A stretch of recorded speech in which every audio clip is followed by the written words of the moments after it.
24 জুলাই দেশজুড়ে প্রতিবাদ ঘোষণা আরশোলা পার্টির। কেন্দ্রীয় শিক্ষামন্ত্রী পদত্যাগ না করা পর্যন্ত দিল্লির যন্তর মন্তর ছাড়ব না দাবি সিজেপির। প্রধানমন্ত্রীর বড় ঘোষণার পরও পিছু হচ্ছে না আন্দোলনকারীরা। ফাস্ট ট্র্যাক কোর্ট যথেষ্ট নয়, মূল সমস্যার সমাধান চাই দাবি সিজেপির। ধর্মেন্দ্র প্রধানের পদত্যাগ না করা পর্যন্ত বিক্ষোভ চলবে। আগামীকাল সমগ্র দেশে শান্তিপূর্ণ বিক্ষোভ পরিচালনার আহ্বান আরশোলা পার্টির।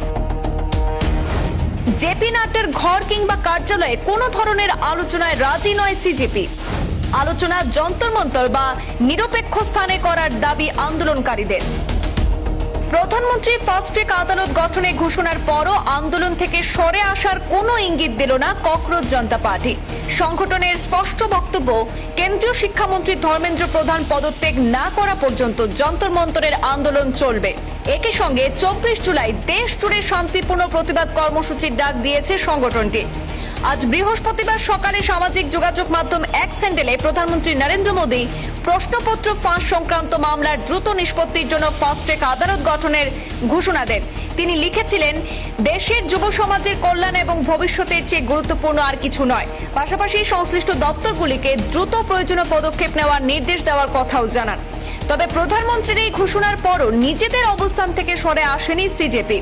সংগঠনের প্রতিষ্ঠাতা অভিজিৎ দেবকে সামাজিক মাধ্যমে কেন্দ্রীয় শিক্ষামন্ত্রী ধর্মেন্দ্র প্রধানের একটি ছবি শেয়ার করে লিখেছেন যে সেখানে লেখা ছিল, hi my name is nothing. একই সঙ্গে সিজেপির পক্ষ থেকে স্পষ্ট বার্তা দেওয়া হয়, ধর্মেন্দ্র প্রধানকে পদত্যাগ করতেই হবে।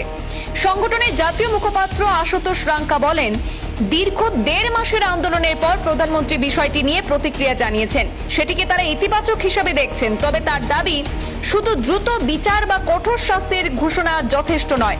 প্রশ্নপত্র ফাঁসের মূল কারণ কি এবং তা কিভাবে রোধ করা হবে, সেই প্রশ্নের উত্তরও সরকারকে দিতে হবে।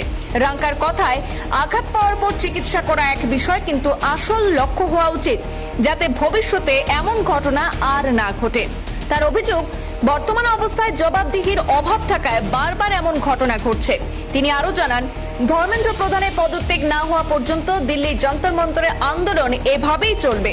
পাশাপাশি বিজেপির সর্বভারতীয় সভাপতি জেপি নাড্ডার বাসভবন বা দলীয় কার্যালয়ে কোনো ধরনের আলোচনায় বসতে রাজি নয় সিজেপি। সংগঠনের দাবি, যন্তর মন্তর অথবা অন্য কোনো নিরপেক্ষ স্থানে আলোচনা করতে হবে। আগামীকাল 24 জুলাইয়ের দেশব্যাপী শান্তিপূর্ণ কর্মসূচিকে সামনে রেখে আন্দোলনের পরবর্তী পর্যায়ে কি রূপ নেয়, এখন সেদিকেই নজর রাজনৈতিক মহল এবং গোটা দেশবাসী। ব্যুরো রিপোর্ট, পূর্বাঞ্চল প্রতিদিন।